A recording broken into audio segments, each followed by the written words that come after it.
welcome to MDC in the Haitian community. It's gonna be your first episode that we're gonna do in English, and you're gonna know why later on. My name is James Pierre. Joining us now is, should I say, my sister, Eveline Pierre. Thank you for being here. Thank you so much for having me, James. I have to say I was so amazed when I know your last name is Pierre, and my mother said, well, that's gonna be your sister in the show. You better say it's your sister. So mother, I know you are watching right now, so that's my sister here on set with me. So Eveline, like I do with all my guests, so we start by learning more, about the personality. Okay. So you Haitian. Yes, I'm Haitian. But your Creole is not that great. It's not that great. I'm Haitian American. I was born here. What do you really know in Creole? Well, I know the basic words to communicate with my parents. I mix it with English, French, and Creole. That's how I talk with my parents, but I understand it more than I speak it. That's very great because, most of the time people would think that, a language is not what defined who you are. Correct. So you to Haitian, it doesn't matter that you don't speak Creole properly, but you are Haitian. So you were born here in the United States? I was born here in the United States in Miami, Florida. So I'm one of the original people who were born in Miami. And I lived and I grew up here and I had a great, great education. How you get connected with the Haitian community? You did go to high school that's not really Haitian affiliated, but how you connected with the Haitian community at a very young age? Well, my parents used to send me to Haiti every summer. And I didn't want to go at that time. I was like, I want to go to Disney World. They're like, no, you're going to Haiti so you can learn about your culture and your family. Yes. And I learned about my grandmother, my grandfather.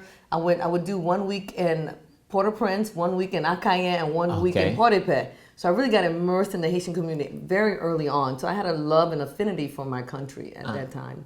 How you recall these moments back in Haiti when you go to on vacation? So how was it? It was like paradise on earth. It was so beautiful, even though they didn't understand what I was saying, like my grandma, my grandpa, and my uncles and my cousins. I just had such a great time. I just remember going to the beach, eating kidnap, just having fun parties, going to the movie theaters, and just having a wonderful time. It was just so beautiful, and I think that's what made me who I am today, just knowing where my roots are and knowing where I come from, and I'm a proud Haitian American. So going back from Haiti to here in Miami, yes. I'm pretty sure you shared, the stories with your classmates and how wonderful it was vacation back in Haiti. I did, and it's interesting right now because Haiti is such in the forefront of everybody with the tourism, and everybody's like learning more about Haiti. And I always tell them, you have to go to Haiti. It's beautiful. It's not what you really see on TV. They don't really show you the beautiful parts of it. But when I go and I'm a witness of it, you have to go. So it was a really good, powerful talking point, and it made me more popular in class. For someone right now watching that interview, and if they have no idea about Haiti, what is the comparison from, you're talking about United States and Haiti, or Miami and any city that you've been in Haiti? Haiti is like a hidden jewel. Every time I would go, like I would say, oh, I love Jacqueline, that's my favorite place. Then I went to Port Salut, I'm like, oh my God, that's my favorite place. So it's like a hidden jewel that it hasn't been discovered yet. And I feel like the more chances you go to Haiti and the more places that you see, you realize the potential and the opportunity that is there in Haiti. And for me, I think that's the difference here from Miami and Haiti. There's opportunities here, but it's not as, I would say, version. It's more, already solidified, and you pick the sectors that you want to participate in. But in Haiti, the sectors are there, but they're not fully developed. So when you go there, you have a larger opportunity to develop different ideas. Wow, great. Yes. Nicely said. After high school, you made a major move. I made a major move. Right? You came to Miami-Dade College. Yes. Tell me about that. Well, I did. The experience was really great. That was like several years ago. I won't tell you how many years. And I got my AA here. And once I got my AA in political science, I actually transferred to Howard University. I left the warm city of Miami and went to the cold city of Washington, D.C. But it was a great experience because it was a growing Haitian community there. And it was awesome to be from Miami because, again, I have family there also. My sister and my cousins and my nephews, they were there also. So it was really like a home away from home. But it was a definitely different aspect. So coming into the campus today, I was like, wow, this campus is so avant-garde, it's so chic. because it wasn't like that when I was here, but Yeah. the education was very up to par also. So welcome back home. I know Thank you know you. they have the Haitian ebook club. Yes. At that time, you had any club, Haitian clubs or groups? I don't know, I don't any remember. organizations. I wasn't part of any groups. I can honestly say that. But when I went to Howard, I was part of the Haitian Student Association. Okay. Because I was Haitian American, and at that time, you know, even going back to Haiti, back and forth, and so forth, and so on. And then once you get a little older, you kind of feel like it's still your culture, but you're still trying to find who you are. So Yeah. I think I probably did a little detachment, but I'm totally Haitian 100%. Wow, wow, great, great. And in Miami, I know, you know, we have a community, like a Yes. Haitian community in Miami. The So largest. were you connected? I know that now you are very connected with that community, but were you connected with that community back then to, you know, to go to different Haitian activities or Right, eat the right. Haitian food and the community? Oh, the activities, not so, but the food, Yeah. I don't let that down for anybody. I mean, my favorite dish is du sauce pois and légumes. I just don't leave my sauce spot for anybody. So Yeah. I keep the food very close to me. But activities back then, it wasn't really, I can't remember. I do remember as a child, the biggest person that was happening, or the largest issue that was happening, was immigration, interesting enough. And basically it was Father Jean Gis. I remember meeting this guy, this gentleman, Yeah. and he was so electrifying. And I was like really young, and I was like, this guy is amazing. I want to be like him. I want to really be captivated. And that's what I remember, because there was a lot of manifestations on 54th Street and what have you. But those are the things that I remember. But being here at Miami-Dade College, I can honestly say I wasn't part of any activities, but I did go to manifestations, you know, on Absolutely. 54th, yes. Great, great. There's a lot to talk about, Eveline. Yes. I wanted to talk about the image of a Haitian citizen Okay. back in that time. Okay. You know, you spoke about Father Sure, Jean sure, Just. sure. You spoke about, you know, a lot of activists, political activists in the Yes. community. So the work that they've done for now to be proud to say that you're Haitian in Yes, Miami. yes. So stay with us. We're gonna take a quick break. You're watching MDC in the Haitian community. My name is James Pierre. We'll be right back.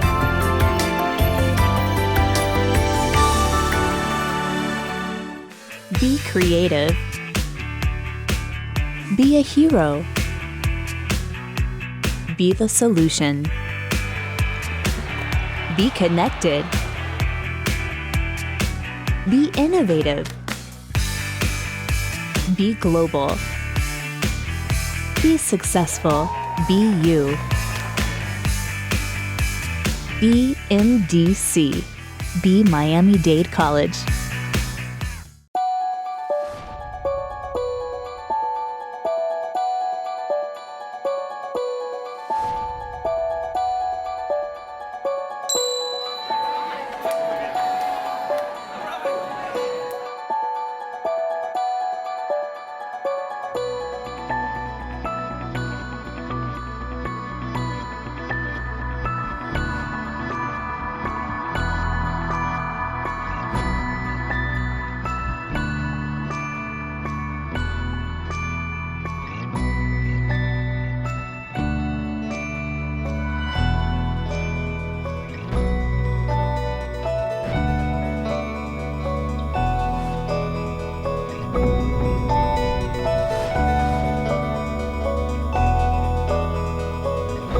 A world of education and opportunity within reach.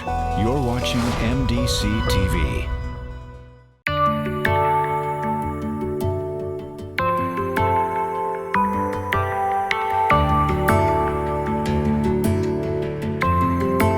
Welcome back to MDC in the Haitian community. My name is James Pierre. Our special guest is Eveline Pierre. As you can see, my sister, right? Eveline, so let's talk now about the image, like I said before the commercial break, of Haitians living here in the United States. So back in the 70s, it wasn't like that you're proud to have, you know, Haitian festivals where you go and feel like, oh, proud of that. So there was a fight to you know, to create a sphere, to create a place for the Haitians. Yeah, it was a major fight, as I remember. I mean, I was really young in the 70s. I more remember the 80s. But I do remember, like I said, it was a fight. And you had activists like Father Jean Gis. You had Victor Gis, who's the founder of Little Haiti. You had Father Gis. You had, who else I call, Malin Bastier, who was always in the fight. So you had these icons in the community that really set us up for what we have today. So I remember it was some festivals back in the day, because I have some old footage of that.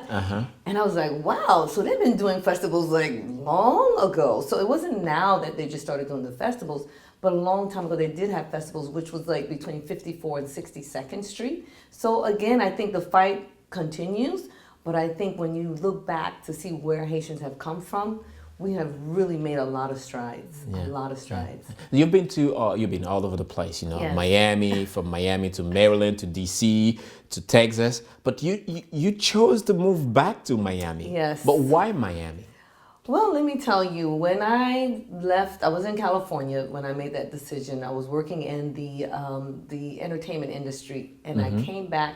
Before I came back, I was like, wow, I feel like I'm doing good work here, but I felt a little part of me missing. And I studied history in college, and I was like, wow, you know what? Let me see if there's like a museum anywhere in the world. And there was no museum. So I did like my market research. I went to a conference at, I think, NYU, and it was like a Haitian student organization conference. And I pulled the audience. I'm like, where should we put a museum? And then it was people from Boston, like, yeah. It was people from Chicago. They yelled and screamed. And then Miami, it was like a thunder broke into the place. And I was like, you know what? I think we're going to start the museum in Miami. A Haitian museum. A Haitian museum in Miami, and that's how I started the museum. Wow. Yes. Wow. And that's why I'm back. What was the process to have that physically done? Because I'm pretty sure it was a long way to go, to find the pieces, the arts, right? Let me tell you, if I knew what I was getting into, maybe I would have changed my mind. I say that, wholeheartedly to be funny, but it was such an awesome experience because I didn't know what I was embarking on. I just thought it was, okay, you know what, I'm going to start a museum. But then to find out it was the first and only one. There was none existing in the U.S. outside of Haiti, a Haitian museum dedicated to Haitian people directly. And I really believe it has to do with my upbringing, with my parents sending me to Haiti every summer. That really had a major impact in my life. And I wanted to make sure everybody knew about this wonderful country that we call Haiti, this wonderful place that people don't really understand. And I just thought it was really important to show the Haitian Americans what it is to be Haitian, to feel like they're Haitian and understand our rich culture. So it was like an easy process, doing a business plan and doing research, doing my market research, some deeper market research, and understanding that really it was the best place to have it here in Miami. So getting the collection, I was so blessed that I did not purchase not one thing in the museum. We had one donor. When I was about to give up, when I was like, oh my God, I have no place to put the museum. I have no artifacts. I have nothing. This woman called me from Delray Beach. Her husband had died in his estate, and he was a professor, and he owned like over 300 pieces of Haitian artwork. She called and was like, you know what? I think it should go to an education place, but I want to give it to your museum. And I had overnight, with nothing in my collection, to 300 pieces. And that's how we grew our collection. And right now, we are digitizing the collection so people globally can see what we have. Wow. The Haitian Heritage Museum. Yes. Where is it located and what do you have inside? Well, we're located at 4141 Northeast 2nd Avenue in the beautiful Miami Design District. It went through a few regentrification because I live down the street, but now it's Design District. And we have like over 300 pieces of artifacts of Cohen stamps, masks. We have a lot of things. There are old books. A professor from NYU, he died and he left me his entire book collection. So we have a lot of stuff. So right now we're in the process of digitizing it so people can see this globally. Wherever you are, you can like download the app and then see what we have. Wow. It's amazing because, if you don't know your culture, if you don't know your history, then you don't know who you really are. So that's very important. So tell me about the traffic inside of the museum. Do you have only Haitians American, Haitian Americans coming in? Yes. Do you have, people from other ethnicity coming in as well to know about the Haitian culture? Well, let me tell you, we have a lot of different people that come to the museum, other ethnicity, because we're in the Miami Design District. A lot of people, who are very wealthy, they come to the Design District to shop. and then they fall upon the Haitian Heritage Museum. We have people from France, we have people from Switzerland, we have people from Japan, and our largest group is definitely children because we do a lot of outreach. So for summer, school, the cultural passport, we have a lot of students that come, and they're not all Haitian. And I remember last year was the first time that we had a group of students from Homestead.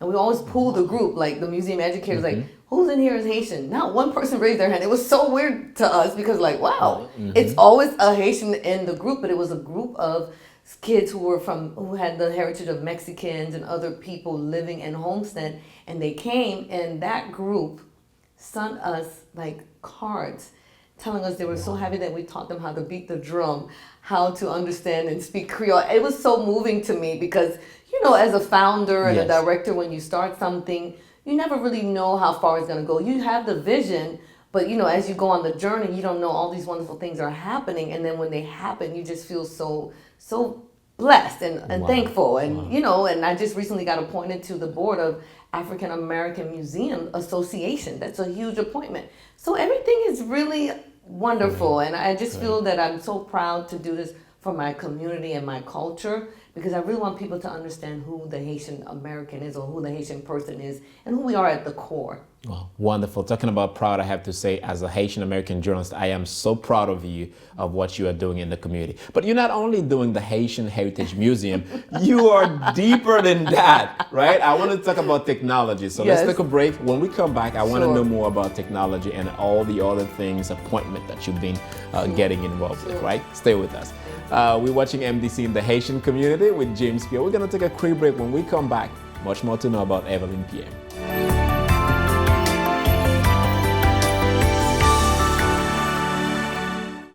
Be creative. Be the solution. Be innovative. Be successful. Be you.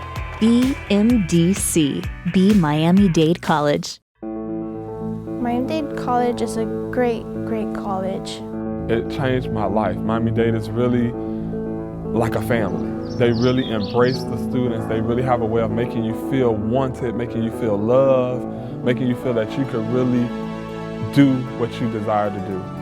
I am very happy that I came to Miami-Dade College North. Wonderful faculty, wonderful advisors.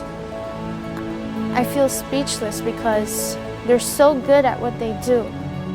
I feel that students should not give up. They should become someone. They should be in a major that they love. And Miami-Dade really, you know, has made a huge impact on my life for the better. I feel that everyone should do that. Everyone should take that extra step and continue their education. Come here to Miami-Dade. Miami-Dade is great.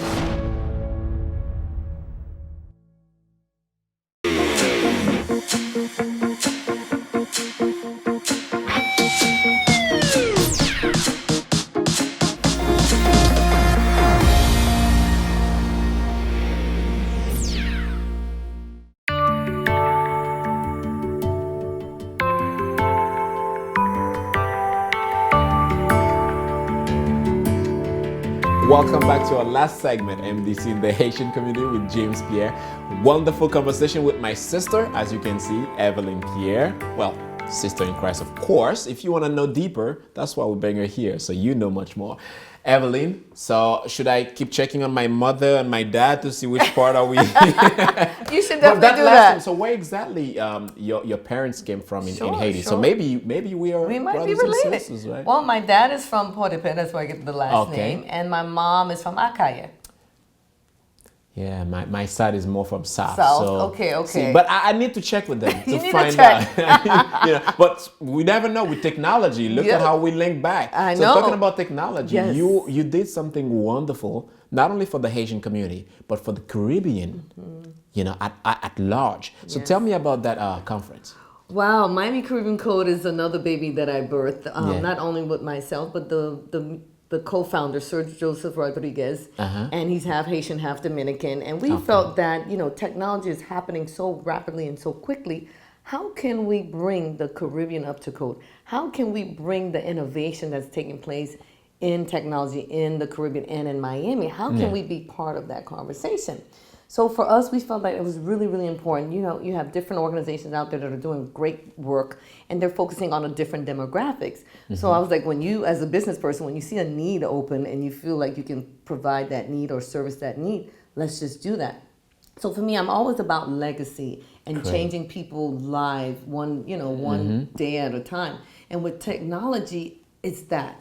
If you can create an app that can change the farmer's understanding of how their crop is going to turn, if you can like connect South Florida and the Caribbean, because I always say when South Florida has a cold, the Caribbean has the flu. So we are direct link to each other. Remittance that goes back just in Haiti, and I think it's over $3 billion remittance that goes back to Haiti. That's incredible. Yeah. So I feel like the tool of technology is the major tool that's going to change people's lives and create economic impact in South Florida. So we had a conference. Great. Yes. And you had the support of different organizations. Yes. You mentioned the Knight Foundation with Matt Hagman. Of course, Matt, he was awesome. There, letting me know, hey James, I'm gonna be there. So he's a true supporter, for technology. True supporter for technology. He's the brainchild behind creating the ecosystem in South Florida and giving organizations like myself the tool and the resources to help us get the word out and getting a diverse pool of people in technology. Because I always say technology has no color and technology has no boundaries. So we wanted to do this one-day conference for entrepreneurs and business people who are providing services to the region or who wanted to come and learn how they can plug into this platform with education and resources. Yeah. And I'm going to make sure that next time I'll be there. Yes. But tell me, what's next? What is it you guys planning on doing right now after that conference? What's next? What we're doing right now, we're getting ready for the second conference. Oh, great. Right now, like next I said, year or next, you doing it twice next year? We're doing it next year. For me, I also started the Women's Tech Alliance. I just got my registered trademark for that. So again, women and technology is a lot of disparity on that. And I want to make sure we focus on women as well to continue giving them the platform and the resources so they can be successful. We're going to do like smaller events, like, little meetups so people can know about, startup principles, entrepreneur principles, business principles. Where can they find the capital, which everybody wants to know? Connect them with venture capitalists so they understand how they need to write their executive summary so they can get those dollars so they can be funded and take their startup to the next level. So we're doing a lot of partnerships. I mean, since we did the conference, we've had so many people wanting to partner up with us. So we just want to make sure we stay clear on our objectives and our goals. So we won't go against our goals, but definitely wanting to partner with great people who are doing great things in the space. Great. So you on MDC in the Haitian community. Obviously, let me talk about the Haitian community deeper. I've seen you in, getting involved in so many activities in the Haitian community as a keynote speaker, an author, and so many hats, right? So how important do you think it is to have technology in the Haitian community specifically? Oh my God, that is so important because I see how the kids react to, we did a youth tech summit as well. The kids are so hungry for the information. They were like, are we gonna do this again next Saturday? I was like, no, we're not. But the kids, they are so brilliant because they was born with an app in their hand or they was born how to do coding. They understand it. But what we need to do, we need to foster that because with the Haitian community, I really believe this is going to bring the community to the next level. Because again, infrastructure, let's say in Haiti, will take another 20 years. But technology, if you create one app, if you create one different type of code, application, that it will change the dynamics of the community. And this is where you will create wealth, sustainable wealth, that is global and is not just localized. And like I said, you're very active in the community. How people get in touch with, one of, even the Haitian Heritage Museum, if it's not the conference, what is it they have to do to be part of the movement? Well, to be part of the movement, if you want to be part of the movement, you definitely need to go get a Twitter hashtag or get a Facebook or LinkedIn because you have to stay connected technology-wise. So how they can get in touch with me, you can contact me at the Haitian Heritage Museum, www.haitianheritagemuseum.org. You can contact me on my Twitter handle is Eveline Pierre 1. You can also contact the museum on Twitter, Haitian Museum. And you can also contact me via my email, is eveline@evelinepierre.com.